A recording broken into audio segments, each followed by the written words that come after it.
Bismillahirrahmanirrahim.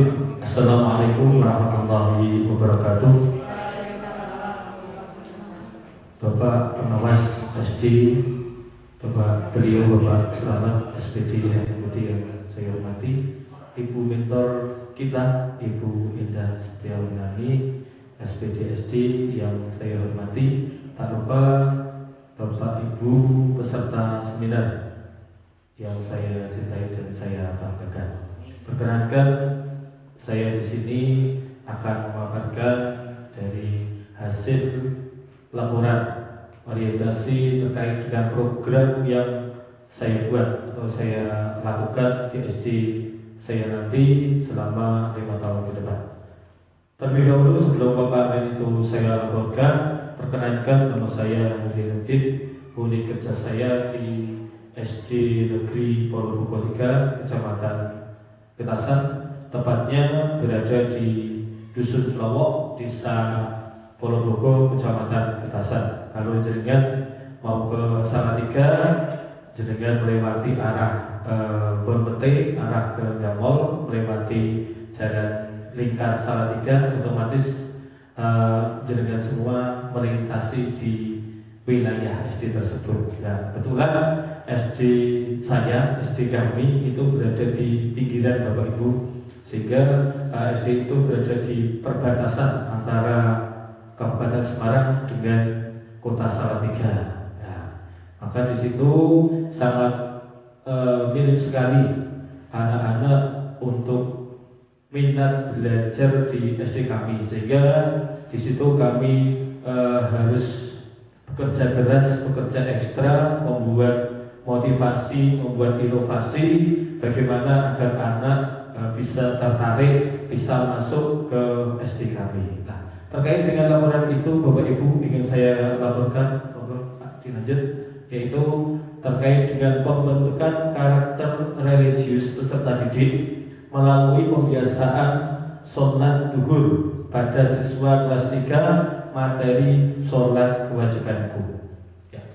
Materi itu saya ambil dengan pertimbangan, yaitu bahwasannya sholat adalah sebuah kebutuhan dan sebuah kewajiban kita, ya, sebuah kebutuhan dan sebuah kewajiban kita. Kenapa saya terapkan kepada anak-anak? Kita tahu sebagaimana dalam Quran surat Al-Ankabut, firman Allah berbunyi, Inna sholata tanha 'anil fahsya'i wal munkar, bahwasanya sholat dapat mencegah perbuatan keji dan mungkar. Nah, terkait dengan perbuatan itu, perbuatan keji dan mungkar itu, maka ending dari apa yang dimaksud dari perbuatan adalah menuju kepada akhlak.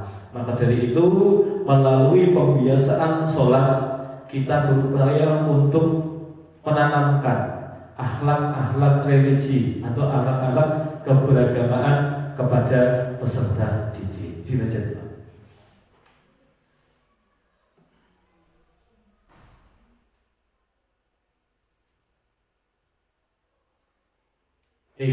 Terkait dengan program tadi, ya, terkait dari program akhlak tersebut, saya mengambil dari visi SD Negeri Ponorogo 3, yaitu unggul dalam kualitas, unggul dalam moralitas, dengan slogan bangkit. Kenapa kami ambil program bangkit? Sedikit bercerita Bapak Ibu. Program ini kami semua, Bapak Ibu guru rilis sejak tahun 2019, di mana tahun 2019 kami ingin melakukan sebuah perubahan. Istilah bangkit itu sangat luas sekali, bisa kita artikan dari duduk kemudian berdiri, dari bangkit bisa kita artikan tidur kemudian bangun, bisa juga bangkit. Ya, kami mengambil slogan bangkit itu karena dari tahun 2018 bisa kita artikan SD kami sedikit agak terpuruk, sedikit agak tidur, sedikit agak tertinggal. Nah, di tahun 2019 kita berupaya bareng-bareng bersama-sama. Ayo kita buat slogan bangkit, kita bangun bersama. kita berdiri bersama, kita rubah kondisi sekolahan ini, ya, kondisi sekolahan yang semula itu tidur, kita bangkitkan, kita bangunkan, kita berupaya untuk lebih bagus, lebih maju, begitu. Nah, sehingga di tahun ini, tahun 2019, kita berupaya semuanya dengan slogan bangkit tersebut, ya, kita membangun SD dengan berbagai upaya, berbagai inovasi agar SD lebih maju lagi. Tapi alhamdulillah dengan kerjasama yang bagus, dengan kerjasama yang solid, akhirnya dari tahun 2019 sampai dengan saat ini SD kami sudah mengalami banyak perubahan. Ya, berawal dari slogan bangkit tadi yang berarti beriman, akhlak mulia, nasionalis, gotong royong, kreatif, inovatif, dan terampil, maka saya mengambil judul tentang keimanan atau akhlak yang berasal dari iman tadi. Dilanjutkan.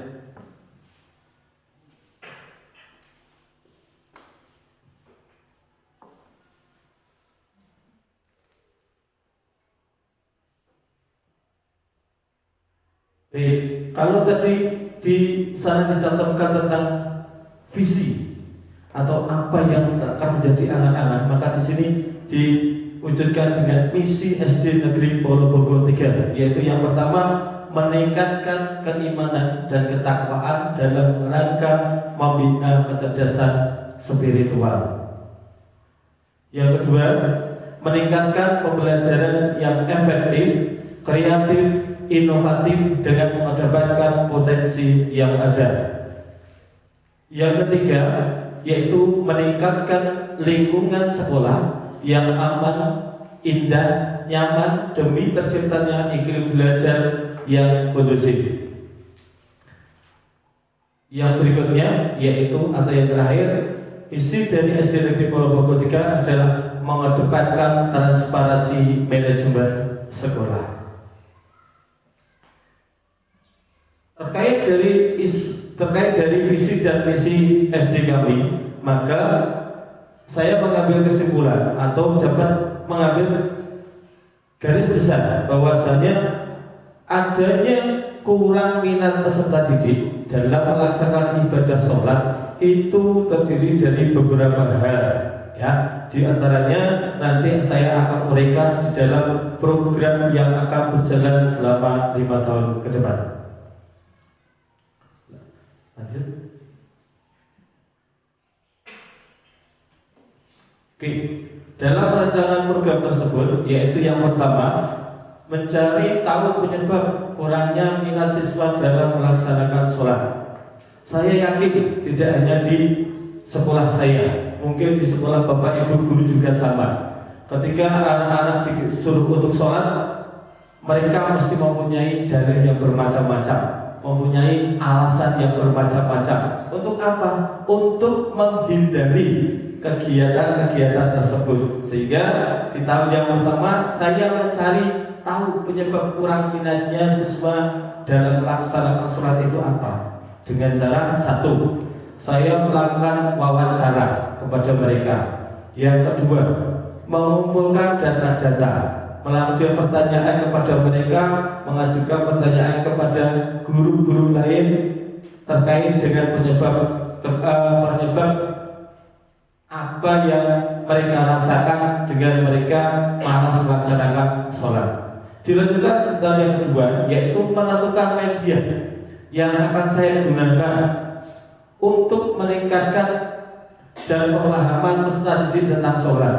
Yaitu saya lakukan dengan cara saya berkomunikasi, berkonsultasi dengan kepala sekolah, berkolaborasi dengan bapak ibu guru yang lain untuk apa? Menentukan dalam pemakaian media yang akan mendukung pelaksanaan untuk meningkatkan minat dan pemahaman peserta didik tentang sholat. Yang ketiga, yaitu mengimplementasikan media audiovisual dan gambar dalam pembelajaran. Kenapa saya menggunakan media audiovisual? Karena kita tahu bahwasanya anak-anak sekarang dari anak yang kecil sampai anak yang sudah agak besar, mereka itu sangat suka dengan yang namanya melihat video.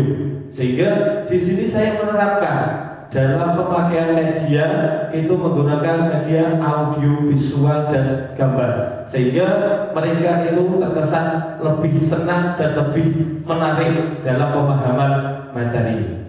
Yang berikutnya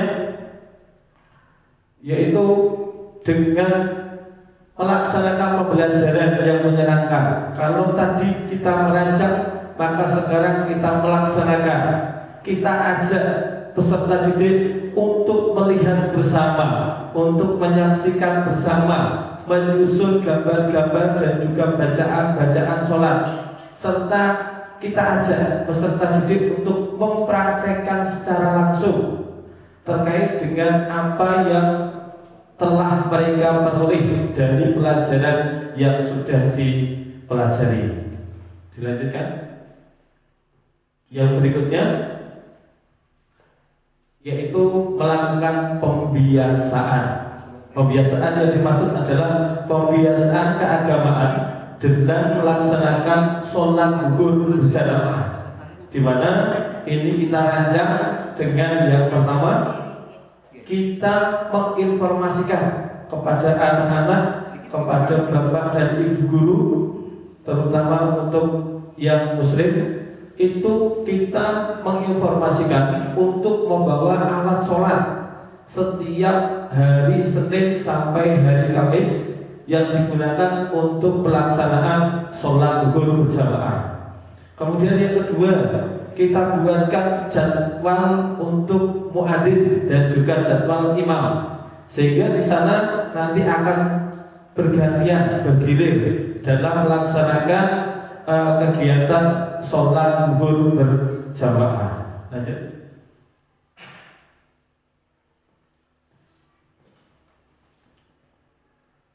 Baik, penutup atau kesimpulan dari situ dapat kita lihat bahwasanya dalam penerapan media, baik media audio, visual, gambar maupun pelaksanaan secara langsung, di situ dapat dirasakan bahwasanya anak-anak lebih suka, lebih senang dan juga lebih mudah memahami apa yang telah kita sampaikan daripada kita menonton menggunakan metode-metode konvensional. Maka dari itu mulai sekarang, karena kita adalah generasi Z, generasi yang sudah maju teknologi, melalui itu kita bisa memaparkan apa yang menjadi kesukaan anak-anak, menjadi kegemaran anak-anak, bisa kita selipkan di situ sehingga pembelajaran akan terkesan lebih menyenangkan, lebih asik dan lebih mengesan kepada anak-anak. Mungkin itu yang dapat saya sampaikan. Kurang dan lebihnya mohon maaf. Terima kasih. Assalamualaikum warahmatullahi wabarakatuh. Terima kasih kepada Bapak Nur Zainuddin SPDI yang telah memaparkan hasil laporannya. Selanjutnya Bapak Ibu, adakah Bapak Ibu yang bertanya tentang pemaparan yang diberikan oleh Bapak Nur Zainuddin? Oh ya, Bapak Birawan, silakan. Di sana main kesut, tidak apa-apa. Oke, di sini nggak apa-apa. Birawan. Terima kasih Pak. Ini saya mau bertanya tentang yang dengan paparkan tadi terkait dengan program 5 tahun ke depan yang saudara paparkan. Pembahasan apa yang telah saudara lakukan saat ini untuk membentuk karakter religius peserta didik? Gitu. Terima kasih. Terima kasih atas pertanyaannya oleh Bapak Birawan. Kepada Bapak Nur Zainuddin SPDI, silakan untuk menjawab. Baik, terima kasih atas pertanyaannya Pak Birawan. Terkait dengan pembiasaan apa yang saya lakukan saat ini untuk pembentukan akhlak, yaitu yang pertama, di sekolah saya itu kita lakukan pembiasaan pagi. Ketika pagi bel berbunyi, anak-anak semuanya berkumpul di halaman.